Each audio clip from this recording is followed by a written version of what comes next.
Okay. So the people who are on the street, homeless, and do substance abuse, why do they end up there? Lots of factors. First, the economy. As inflation rises, as mortgages rise, as rent rises, unfortunately, people's incomes don't. So you don't have to be substance abused or mentally ill to end up on the street if prices keep going up, but your pay stays the same. And then for people who are mentally ill, and if they are diagnosed, if they're not taking their medication, that can have them on the streets because then they're not able to function in a structured environment. So they can't cope anymore, right? Precisely. In a sense. I mean, for some folks, depending on when they start having their psychological issues, it may not even be a matter of not coping. It's just because of the current illness, he or she can't function without perhaps medication, perhaps a caregiver. You know, independent living may not be as readily accessible for folks who are facing those types of challenges as others.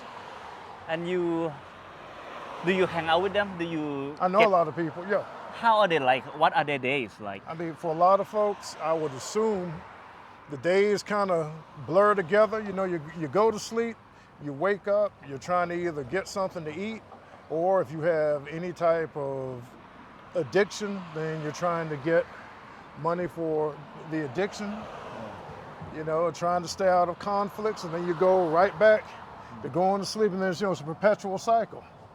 And toss in if you get in any type of conflicts or confrontations with people, that can throw things off. One thing I've noticed with folks in that situation is they get trapped in this vicious cycle of always starting over again. You know, if you have your personal possessions and you're out on the street, you have to guard them because they can be stolen. Maybe you're able to get yourself together enough to get a place, and if anything happens, then you're right back on the street as if you didn't have any forward motion. So it's a vicious circle. That's why minus wraparound services, you're dooming people to essentially die in slow motion in front of our eyes.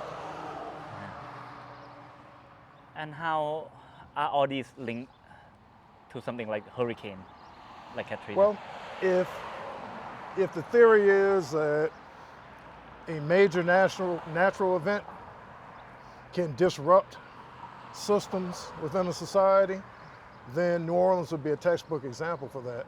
But I have to add, a levee failure caused a flood.